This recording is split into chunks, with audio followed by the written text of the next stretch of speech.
Good morning. It's Viewpoint, your program of personalities, politicians, and perspectives.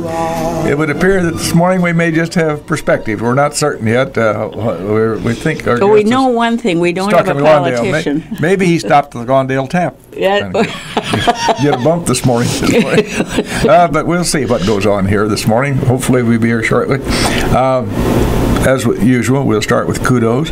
Mrs. Busby, you ladies in the Presbyterian Church are gathering things to sell and working hard. Would you like to tell us about that? And incorporating in that, telling you about it, I'll just add my kudo. There's a few ladies doing a lot of work. So, gosh, yes, why don't you talk about that, just jiffy? Well, you can expand on it as long as you want. We just had a spot on just before we came on about community action, and our church is interested in the kids in Head Start. And at Christmas, they had a party for them and a shopping spree that the kids could go pick something. It was all gently used. Age of the children would be from? Well, Head Start kids are little kids. They're pre-K. You know, because when they're in kindergarten, they go to school. So they're little people. Cute people. And so they got this for their mom and this for their dad and this for their sister, and then we wrapped it or put it in a Christmas bag, you know. And and then afterward they had tea and crumpets, and it was a fun thing. And I think the kids got a kick out of it too, because they were thinking about somebody else for Christmas. And so this Saturday the families are coming, and we're having a gently used clothing sale for them at Gossett's Cleaners. I don't know, Bill, if you're familiar with where that is. It's on Broadway Street. East or West Broadway? It would be West Broadway. But I'll show you on the way home. Oh, okay. Okay, so right, that you know. Yeah. And they're going to come, and it's a free clothing sale for these people. It's a free sale for these people. And these folks are going to come and pick as they need. Now, are they limited at all? They can pick 3 or well, 2, they can't. They can't have walk out with a bushel basket full. 30 things, you know. That would be silly. Besides that, they couldn't carry it. Yeah, well, right. But, you know, one of the programs that they have, remember they were telling us about the job training, you know, so that you know how to write a resume and how you should dress if you're going to apply for a job and these sorts of things. Well, aside from that knowledge, which is very important, don't mean to diminish that, but you have to have something to wear too. You can't go like I'm dressed, you know. Oh, I hope not. So you never know what she's coming out with. So anyway, that's what that's about, and I think it's a good thing. You know, anytime you step out of yourself, it makes you feel so good. Isn't that selfish of me to say that? No, that's kind of what volunteering does, you know. There's a lot of people in this community. There are a lot of people. Watch my pearls there. Yeah, I watch it. Bess Evans would not. After all, you're a star, you know. You got to watch your P's and Q's. Bess Evans was not proven that is. Anyway, she was we had great teachers back at Central School. We had some wonderful teachers. Well, my kids all went to Central School, and they had some good teachers. And Jim's all went to Central School. The government didn't interfere and tell them how to teach. Oh, yes. Yeah. Thomas went to Northwest with Ryan. Yeah. Well, we're just rehashing the old days. They let them teach the way it was supposed to be done, and they didn't teach for the test. No, they didn't. They tested a lot too. Let me tell you. But this is a free program that these ladies, the Presbyterian Church, are promoting, and it's this Saturday, and that's a wonderful thing. But I noticed, as usual, in most organizations, Judith Kay and James ought to include him once in a while, don't you think? Well, I think so, because I don't want him to feel lonesome. He and the cat. Laura would be so upset. As usual the case, we have few people do a lot of work. Yeah. That's just kind of the way it works out. Yeah. All right. Now let's get into another kudo. Yes. I am somewhat prejudiced about Lincoln College. No kidding? Yes, it's been told on the street, and that's right.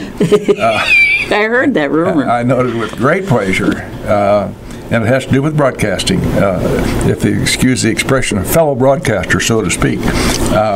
Young man, freshman, by the name of Tom Brady. He comes from LaGrange, Illinois. And there is an organization called Intercollegiate Broadcasting System, and they had a big conference, international conference in New York City the other day, whenever it was, and young Mr. Brady won first place in the category. Really? Yes, so was he one of the boys we had here? No, Tom's not one of those youngsters we had up here, as my memory goes, but don't count on that either. I urge you not to count on that. But that's pretty neat. John Malone is doing a great job. That Lincoln College broadcasting course, for want of a better term, is doing a great job, and those youngsters are learning the things that Jim Ash does. There'll never be a Jim Ash because he was cloned as one. That's right.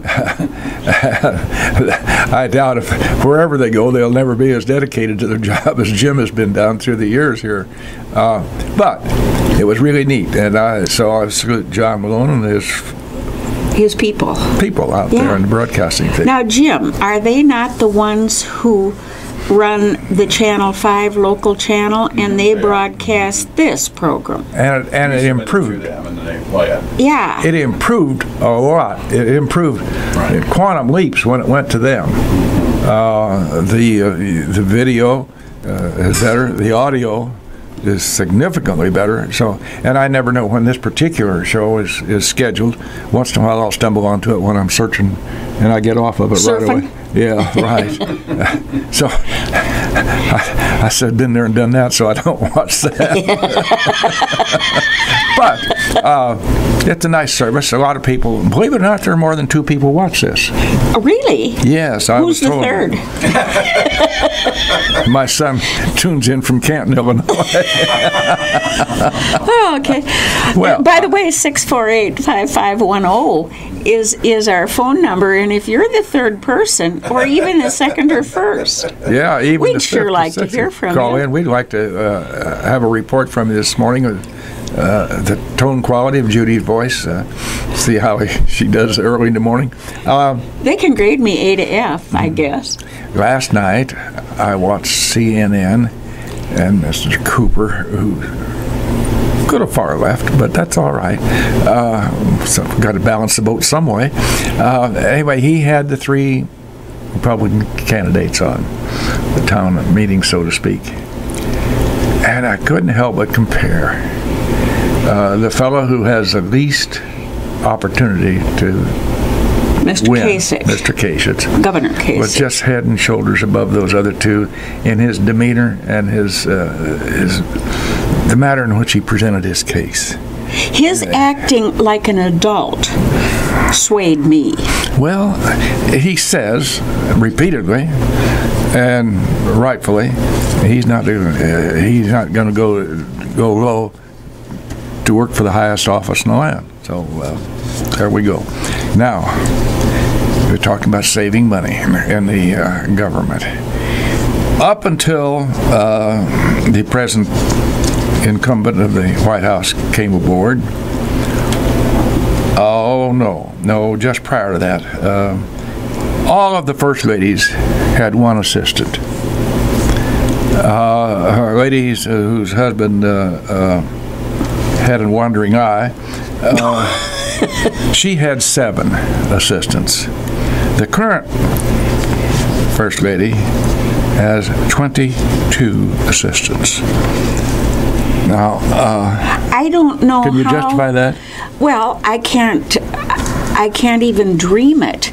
I guess I'm thinking about my life, which would be a little different than hers. The total cost is over $2 million. Well, I'm sure. But I can't imagine what you have going that you need 22 people to help you with it. Well, we don't have anything going, period. I mean, there's a whole staff there already. How come you need 22 personal people? Why don't you call them and find out? Maybe you can pick up the phone and call them. She must have somebody answering the phone. She's got enough staff. She's got enough staff to do that. All righty. Well, I didn't watch it because you know that old saw about I went to a fight and a hockey game broke out. Yes, exactly. Well, fine. Thank you very much. Thank you. And I Mr. and Mrs. America, all the ships at sea flash. Our guest is arriving soon. Go ahead, sweetheart.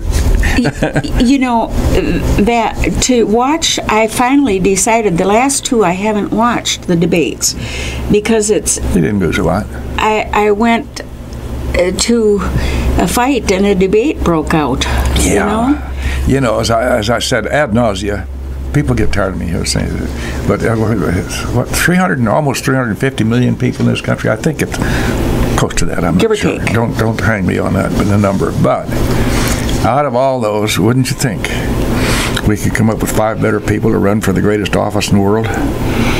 One would surely think. One would surely think. It's just mind-boggling. Well, and anyway, we were talking about education a minute ago. I talked about our great teachers at Central School, and I don't think any of them wrote. I hope no one wrote this about me when they send comments to the parents. The teacher said, "Since my last report, your child has reached rock bottom and has started to dig." Oh, dear.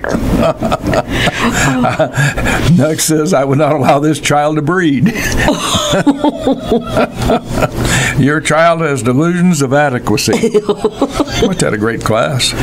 Your child is depriving a village somewhere of an idiot. Oh, gosh.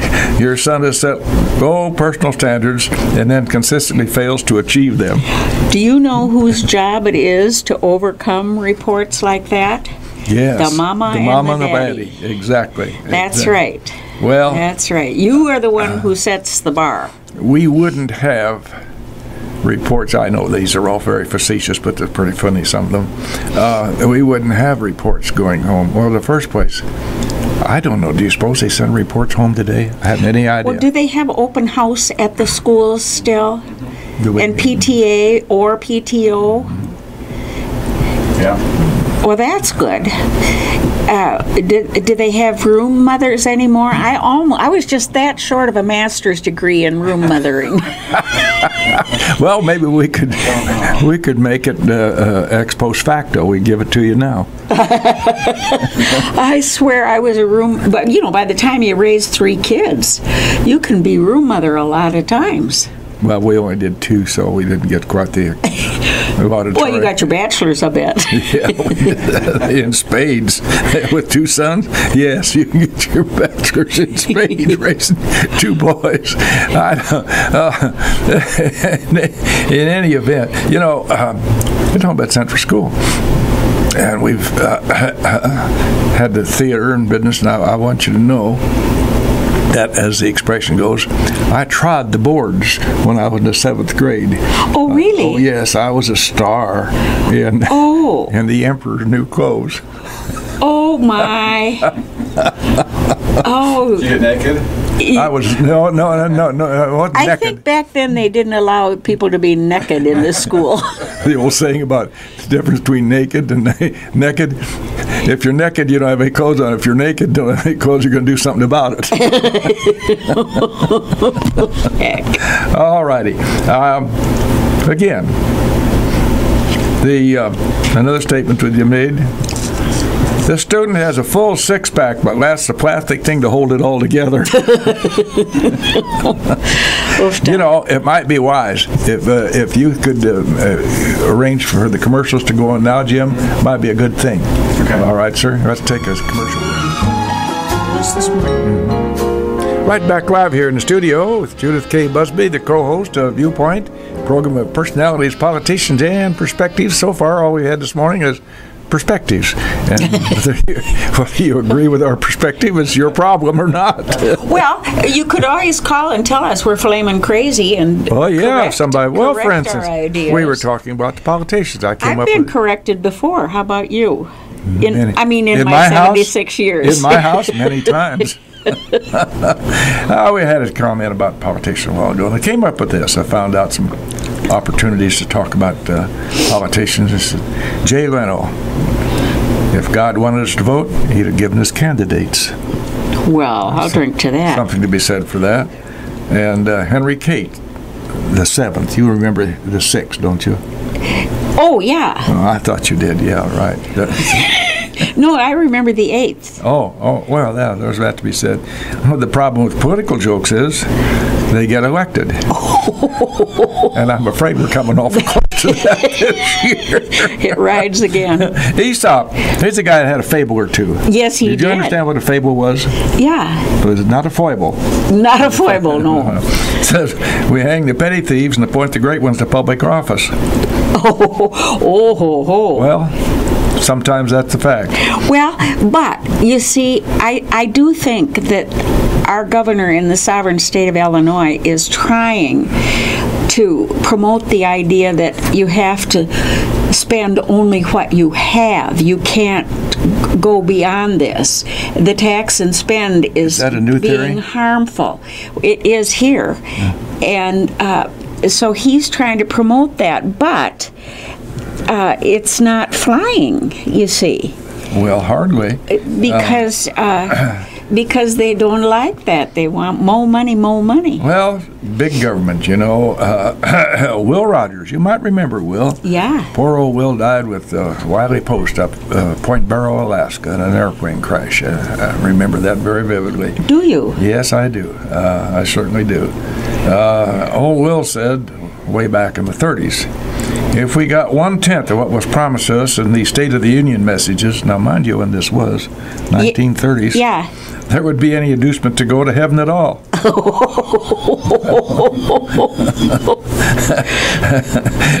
Clarence Darrow, another of that era, said, when I was a boy, I was told that anybody could become president, and I'm beginning to believe it. Now, put that in perspective in today's times. When he said that would be in the 30s, maybe even in the 20s in his case, I don't know. But here we are, 2016, and is there a corollary to that? I would Have think. we come a long way, baby? Well, not so far. Politics. I don't know this fellow, Oscar Merringer. He's not the same as the Oscar with the wiener, is he? He lived in the suburbs. Oh, yeah. South Beeson. He said, politics is the gentle art of getting votes from the poor and campaign funds from the rich by promising to protect each from the other. I'd say that about Hitson. The guy nailed it. What's his name, Mr.? Thuringer. Arminger. No, Thuringer. All righty. Adlai offered one of the best. And it's kind of like John Kasich taking the high road in this current campaign, as he's repeatedly said.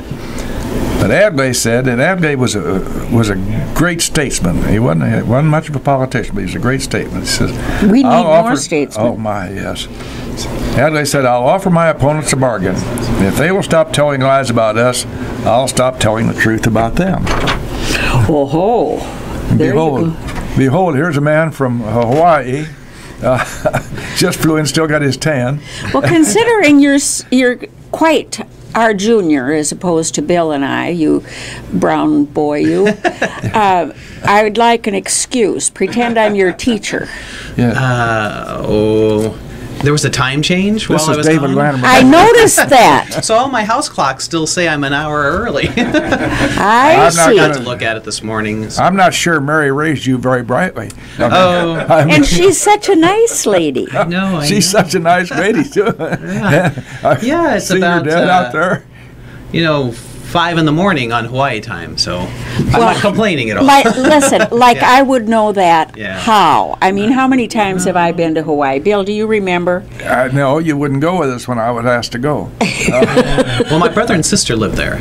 Really? Oh, nice. My sister, when we had the corner cakery, that's been a Yeah. couple years ago. Oh, that sister. That Yeah. sister, my sister Cindy, and my brother Dan, they both lived there on the Big Island. So. Oh, did you stay with them then? I stayed with both of them, yeah. And my parents were there for a little bit So we you had a actually reunion. Well, it's the first time all 5 of us have been together How in nice. many years. Oh, that was at the same nice. place. You know, we Yeah. see each other, but makes it a little more complicated. So all of our trips we overlapped enough and got to spend some time together. Well, so that's David, very nice. That was as nice. in Letterman, did you ever go, while you've been over there, have you ever go to see Charles Lindbergh's grave?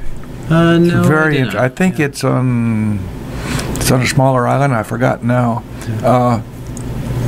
It's very remarkable. Yeah. It's, of course, he was one of the United States You know, there's a- remarkable citizens. There's a museum about him in Little Falls, Minnesota, because that's where he was But he from. came from there, yeah. And it's pretty extensive, really. David, you mentioned the Corner Cakery. Mm-hmm. That was such a good-looking building when you kids got through Yeah. Working on it. working on it. And I'd just like to mention that you do nice work Oh, well, thank you with very your much. building restoration. and my, it's yeah. just lucky for the community because you got a lot of buildings down there. Sure. Yeah. I still have a number of diamonds that are in the rough, I would say. Yeah. They need polishing. The old bank Yes. building, for instance, that's in the really rough, isn't Yes, it? yeah, the old First National Bank, then that was the Oasis that had the Yes, fire. yeah. And the fire was actually, burned the roof out of it. It didn't actually burn through the building itself. So, Well, how would it? Yeah, well, I mean, We have a structurally sound building is what you have. That's correct, yeah. And so what we did is I built a new roof on top of the second floor. So there's a temporary roof in the building that gets all the water out right now. So it's stabilized in that sense until we can do something with it. But, buildings like that, it's 10,000 square feet. And That much. yeah, and counting both floors and everything. But it's, Yeah, right. the cost is just amazing just to save the old astronomical. buildings, and the rents that you have to make to justify the costs are very complex. Yeah. This is and downtown difficult. Lincoln, and that's the other story there. Yeah, I mean, people like to think that, very cheap rents are a good thing, and actually they're not a good thing, in that sense, because if you don't have a business that can, that can make a go of it, that can pay a good rate of rent to afford to maintain the building, then the buildings just do a slow decline, and that's what's Sure. happened to so many of them. That Yeah. the general economy downtown had slowed enough that our rents fell, and people feel like that's a good thing, but it's really not, because you want to have a vibrant economy that can support a better rent. A better rent can maintain a building. See, nothing is ever how it appears to plain people like me. It's like the oil prices. When they dropped, good deal. I was really happy. Well, they said, "Oh, Holy Friday, this is all bad," and all of a sudden the market kind of followed the drop Sure. in the oil prices. So everything is interrelated. It's like messing with Mother Nature. Yeah, it's you very can't do complex. it. Yeah, I mean, I don't want to triple rents and then have a crappy building. That's not the point. Yeah. The idea is to actually to be able to restore the buildings, and that's such an expense and an ongoing expense, and Sure. an expense to maintain. Unfortunately, so many of our buildings downtown over the last 40 years were not maintained. Mm-hmm. So we Yeah. have just accumulated neglect. You had absent landlords, and Yeah. that's a bad thing. And things were very expensive. If you look at properties 40 years ago, I purchased properties that are neglected now for half of what people purchased them for 40 years ago. Yeah. Think of how expensive property was downtown at that time, 40 years Well, ago. but 40 years ago, downtown was a going place. Right. So you had the vibrant economy. So what Yes. happens is when the economy falls and goes away, and then that maintenance of maintaining properties starts going, because everything just kind of pushes down. It just follows one thing after another. You have a business that can't afford the rent, then the landlord drops the rent. You do this kind of back and forth thing. Well, the landlord not making enough money. You have can't- taxes and real estate. Oh, yeah, all that stays there. Sure. Doesn't have the opportunity to, when they need a new roof, they don't do that. They patch it. If they need Yeah. new windows, they just don't do that. Yeah. So that's a reason. And Lincoln is not the exception No. in small towns for that Right, type no. of thing. Right. I'd like to get to what I call I call it Fox in Central Illinois. The Fox Theater Group, they had magnificent buildings. Well, the Chicago Theater, and way down before you were even born, we had the Orpheum Theater down there in Springfield, which was a wonderful building. Yeah, my grandfather talked about that quite a bit. Yeah, just wonderful. Yeah. In any event, David Letterman has created what I call Fox in Central Illinois in the Grand 8. The vista, when you walk in, you just kind of stop in your tracks. It is just really stunning. Jean and I don't get to go to movies because of her eyesight. It's kind of boring for her to sit there and listen to a soundtrack. So, because she doesn't see that well. So therefore, I haven't sat in a theater proper, but all I've heard is rave reviews about the seats and so forth. You want to take it from there, David? Sure. My goal, there was a couple of things. From the business side, one of the reasons why we did the expansion is we didn't have as many screens as I needed to play all the movies that come out today. The movie business releases more movies in a calendar year than it used to. The machine's bigger. And so you need more screens. Not so much the number of seats. Our auditorium sizes are large, but they're not monstrously large. It's not how many seats we have, it's how many screens we have. Because the life of the movies is shorter. They don't last as long.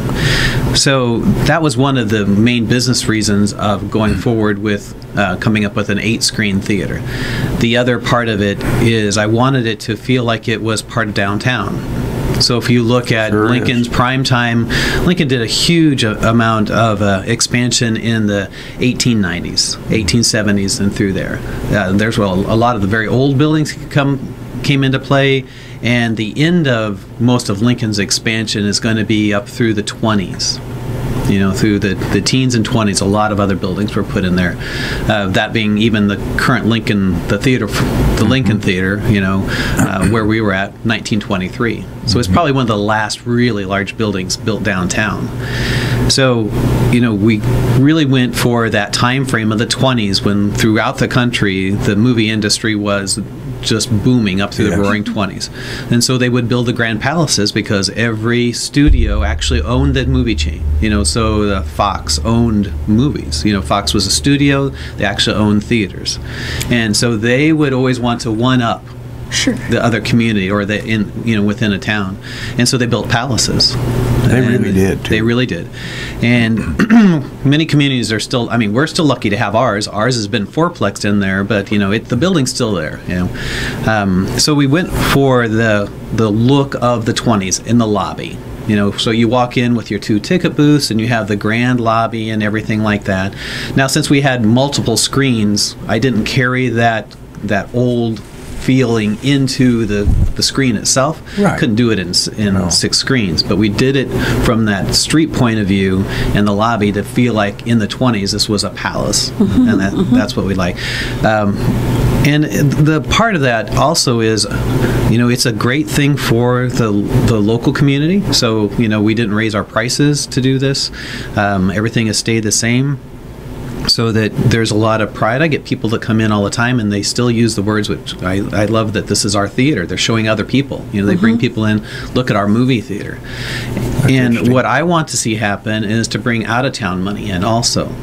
So that was part of a bit of a destination, the goal to make the theater a destination. Now, we could have built an 8-plex out by the interstate and done more of the pole barn approach and, just the no-nonsense, no-frills, but nobody drives here to see that, So that's the idea, to bring some extra money in.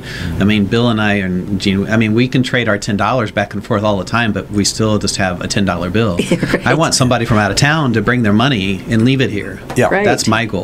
Right. So it's the two main things about it is it's very good for the local community to have more movies to see. There's no reason to have to go out of town. Now, people will go out of town. I understand that. We all, we're not in a box right here.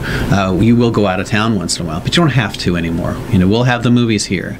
So that's great for the local community, and then as a destination to bring more people in. Now, David, in your plans, as you led people around in your nice little tours, you point to a very nice area, which down the road will be a restaurant And is that on a timetable, or is that as can do? That'll be an interesting. You even have dining al fresco. They can dine out on the balcony there. Yeah, I mean, when we were first starting, people were asking if we were going to save the Sandal station. So that was the gas station that's on the corner of Sandals. I was tickled at to be able to incorporate that facade. I mean, we had the building was only built as a triangle, and it actually only had two sides. In the 30s, they built that in the 30s. John Deal designed it, so that's our Lincoln architect. So that was also another local reason, locally historic reason to keep it. And they did a very economic thing. They just butted up to the other building. So instead of building a three-sided triangle, they built two sides and then just kind of married onto the other wall. And you don't often see a two-sided triangle, do you? No. So really, when everything came down, as we were getting the site ready, we only had two walls, and the other part we did tear out, so we kept the main facade there. And then when that was all there, I still had people say, "Are you going to save that?" I said, "Well, sure, we're going to save it. That's all how it's all tied in to come back." So that was really the only part of that was left. That was the only part that would be recognizable. So that space is all, that's the idea, to have a restaurant in the future. I don't have a date on it. I get asked all the time. That is the goal. It's still expensive to put a restaurant in. It's we actually built the shell, so we actually have a lot of money invested already in the space.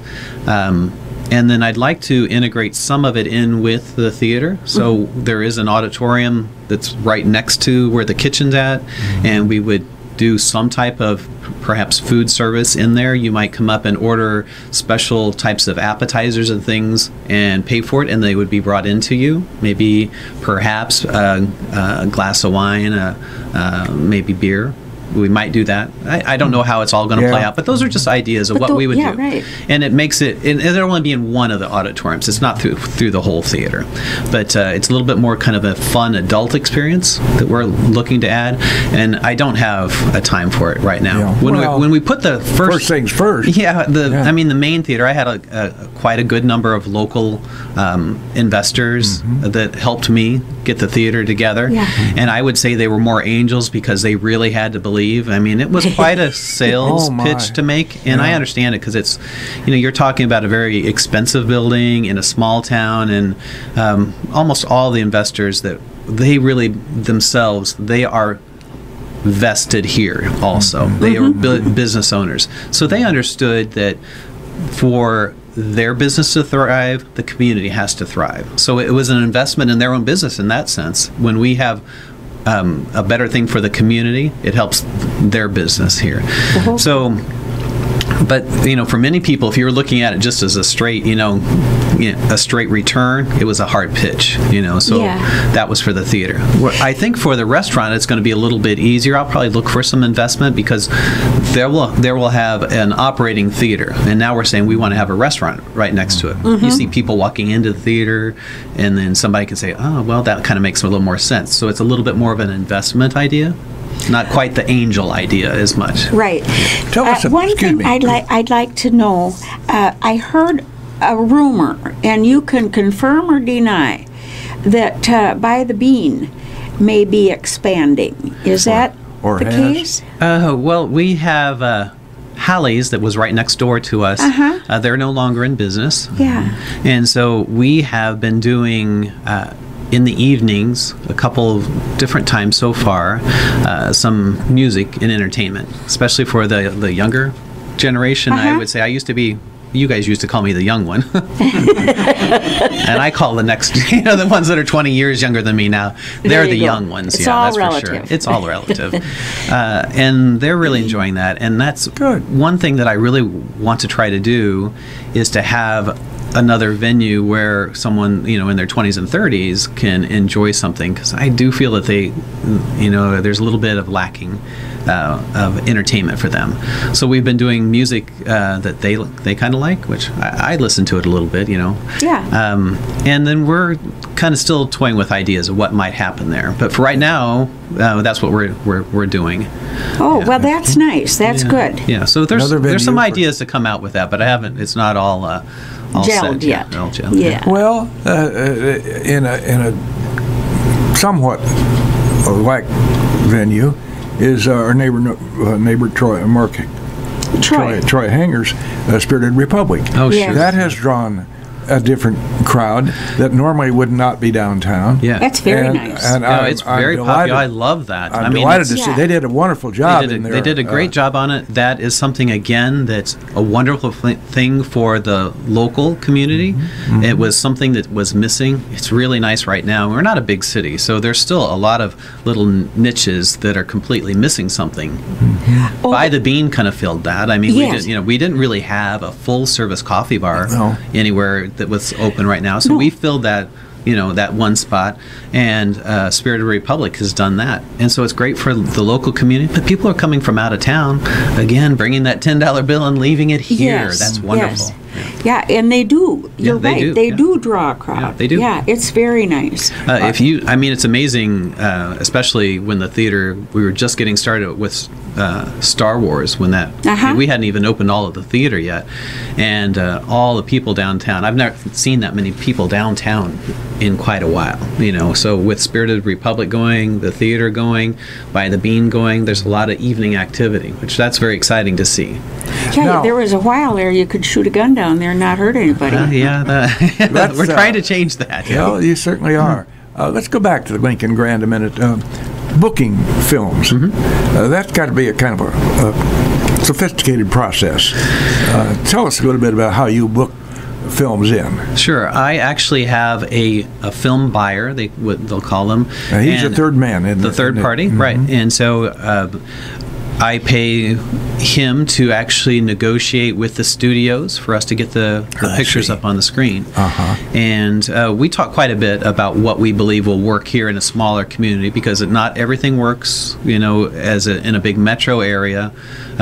What will play better there doesn't play as well here in Lincoln. Right. So we do talk quite a bit about what will happen, and he actually negotiates getting those shows booked for me. It's a little bit more hectic because they book the small places last. All the big chains are all, those are booked so far in advance. So they know that. But then every week they start working on the independents like we are. And so our booking comes out on usually Monday for the next Friday, just 5 days away. I usually know the really big titles are coming, but it's kind of the smaller ones we have a lot of play in. They just But kind of you- come along Yes, with the yeah, package. Right. You get very current films. You sure do. Yeah, we're doing really good at that. That's happened more because of when we purchased the theater in 2011. We've increased our attendance, and so we get more notice, and so the studios are more willing to give us more pictures. Plus, having 8 screens right now, sometimes we have multiples, and so we've had 10 movies playing, at different times. So that's great. Yeah. That's amazing. In the past, Mr. Latterman, we have, from time to time, we've brought back what we call, for want of a better, classic movies, the Casablanca genre. Sure. Has that been a successful thing, and do you plan to do that from time to time? We're going to do more of that. I haven't had the opportunity to put the calendar together, but that's what we're going to start doing, is to have a published calendar for that, as opposed to 1 week's notice that something like that's going to play.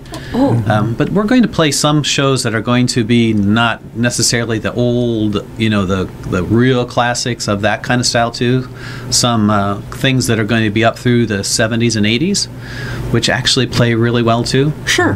That many people my age, have seen the show but haven't, it's just kind of fun to go to the movies again. So we'll play some things that aren't necessarily on the black and white vintage style. I love all the old stuff too, but to actually move forward a little bit with that. Well, there's this to be said about bringing back those old movies. are less and less of us who know what they were, and so that market has shrunk It's to a very small market. They're very unfortunately. appreciative of it, but the volume is not there. Yeah. You know, which is it's disappointing because I still love all the old shows, but I find that the generation in their 20s and 30s, they don't have quite the breadth of knowing movies. I mean, I think we had nothing else to do, so we would watch old movies on TV all the time. Yeah. Now they have everything, and there's so much. But they live in the. It seems like their view is a lot narrow of what but they know everything that's happened in the last 20 years, but they don't really know a lot that's happened before that. Right. Or much less care. I don't know. I mean, I think they're just not exposed to it. I mean, they've seen they get so overwhelmed with so much today that they just don't even have to go back and look at some of the older things, because when we were younger, we didn't have anything, so we always dug through all my parents' things and all my grandparents' things.